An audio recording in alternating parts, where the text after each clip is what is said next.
এবার একটি গুরুত্বপূর্ণ খবর দিয়ে রাখছি আপনাদের। সন্দেশখালী 2 নম্বর ব্লকের বেমজুর গ্রাম পঞ্চায়েতের উপপ্রধানকে তলব করল সিবিআই। এই মুহূর্তে একটি খবর দিয়ে রাখছি আপনাদের, বেমজুর গ্রাম পঞ্চায়েতের উপপ্রধানকে সিবিআই তলব। এবং কি বিষয়ে সিবিআই তলব, এই সমস্ত বিষয় নিয়ে আমরা আপডেট নেব। আমাদের প্রতিনিধি ফোন কলে জুড়ে রয়েছে সিরাজুল। সিরাজুল, এই মুহূর্তে উপপ্রধান শাহজাহান মোল্লাকে তলব করা হয়েছে সিবিআই তরফ থেকে। আগামী বৃহস্পতিবার তলব করা হয়েছে। কি সূত্র মারফত তাকে তলব করা হয়েছে, কি জানা যাচ্ছে?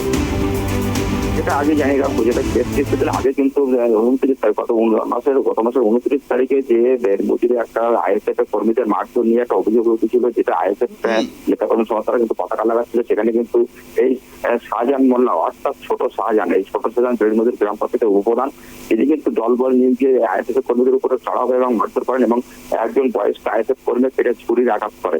পাশাপাশি কিন্তু দেখো বামফ্রন্টের কিছু নেতাকর্মী তারা কিন্তু পতাকা লাগাচ্ছিল, তাদেরকেও চড়াও হয় এবং তাদেরকেও মারধর করে, এমনটা অভিযোগ উঠেছিল। তারা কিন্তু সন্দেশখালী থানাতে কিন্তু একাধিক অভিযোগ করেছিল এই শাহজাহান মোল্লার বিরুদ্ধে।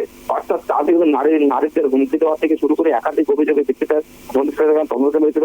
পাশাপাশি দেখো সিবিআই যে নোটিশ দেওয়ার কারণ, অর্থাৎ 5ই জানুয়ারি ইডি আধিকারিকদের হামলা হয়েছিল, শেখ শাহজাহান কিন্তু দলবল নিয়ে এখন যে এলাকায় দাপিয়ে বেড়াচ্ছে, গুন্ডা বাহিনী নিয়ে দাপিয়ে বেড়াচ্ছে এলাকায়, সেই তদারকি কিন্তু সিবিআই আধিকারিকরা মনে করছেন যে 5ই জানুয়ারি যে ইডি আধিকারিকদের হামলা হয়েছে, হামলার পরিপ্রেক্ষিতে এই শাহজাহান মোল্লা অর্থাৎ ছোট শাহজাহান এর জড়িত আছে কিনা সেই সমস্ত বিষয় জানার জন্য কিন্তু সিবিআই পক্ষ থেকে তার বাড়িতে নোটিশ দেওয়া হয়েছে এবং তাকে আগামী বৃহস্পতিবার বেলা 11টার মধ্যে কিন্তু নিজাম প্যালেসে হাজিরা দেওয়ার নির্দেশ দেওয়ার অনুমতি চেয়েছেন সিবিআই পক্ষ থেকে। তিনি কিন্তু হাজিরা দেবেন কি দেবেন না সেটা সময় সাপেক্ষ, সেই বিষয়ে আমাদের নজর থাকতে হবে ক্যামেরা। কিন্তু ইতিমধ্যে দেখো শাহজাহান মোল্লা তিনি কিন্তু জানিয়েছেন যে আমাদেরকে সূত্রপাতে তিনি কিন্তু বলেছেন যে আমি কোনোভাবে দুর্নীতি কোনো জড়িত না, আমাকে ফাঁসাতে চক্রান্ত করে হচ্ছে। যেহেতু সামনে 2024 লোকসভা ভোট, এই লোকসভা ভোটকে সামনে রেখে বিরোধীরা কিন্তু যোগসাযোগ করে কিন্তু আমাকে ফাঁসানোর চেষ্টা করছে, তিনি কিন্তু এই অভিযোগ তুলেছেন। গৌরব, সিরাজুল, এই মুহূর্তে অর্থাৎ শেখ শাহজাহানের সূত্র ধরে অর্থাৎ ইডির উপর হামলা মামলা,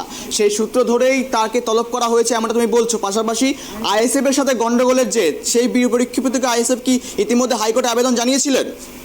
একদম, যারা হাইকোর্টে যে আবেদন জানিয়েছে, আইএসএফ পক্ষ থেকে হাইকোর্টে আবেদন করেছেন এবং তার পরীক্ষা কিন্তু সিবিআই কিন্তু তদন্ত করতে চাইছে যে 5ই জানুয়ারি যে ঘটনা ঘটেছে, ইডি হামলা হয়েছিল, তার সঙ্গে শেখ শাহজাহান হয়তো জড়িত থাকতে পারে, সেই কারণে কিন্তু তাকে তলব করেছে, তাকে জিজ্ঞাসাবাদ করার জন্য।